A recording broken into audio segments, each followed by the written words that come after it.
Good morning guys! Welcome back to my channel. This is Rebecca Sisi, ang inyong lingkod.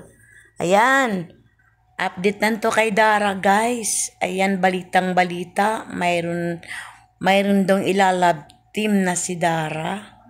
Ayan, katabi niya. Ang pangalan niya guys ay Michael.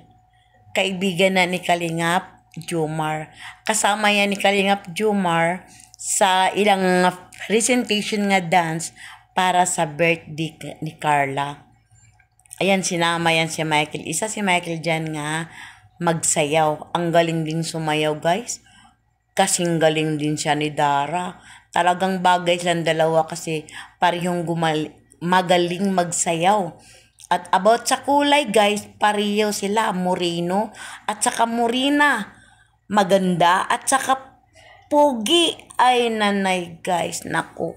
Aabangan natin to guys kung gaano to katotohanan dito mga balita na yan guys. Nakikibalita lang ako guys about kay Dara kasi matagal na akong hindi na ako nakita si Dara guys. Kahit kayo na-miss na niyo si Dara, di ba? Ayan guys, so si Michael oh. Michael ang pangalan niya guys. Oh, ayan, ang galing din magsayaw ni Michael guys.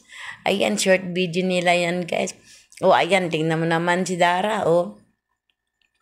Talagang smart na smart to si Darang magsayaw. Tingnan mo. Ayun. Talagang galing ni Darang gumiling guys. Tingnan mo. Jack form. Haha. Ayan, tingnan mo. Ang tuwa nila guys dyan. Tingnan mo. Tingnan mo si Michael. Tuwang-tuwa siyang nakatingin kay Dara. Siguro nire-refer na nila yan si Michael kay Dara. Pero yan ang aabangan natin guys kung ano ang totoo niyan. Kung totoo bang mag-love team na si Dara. At hanggang dito na lang guys. Thank you for watching and don't forget to subscribe my channel and follow my page. Bye bye guys. To God be the glory.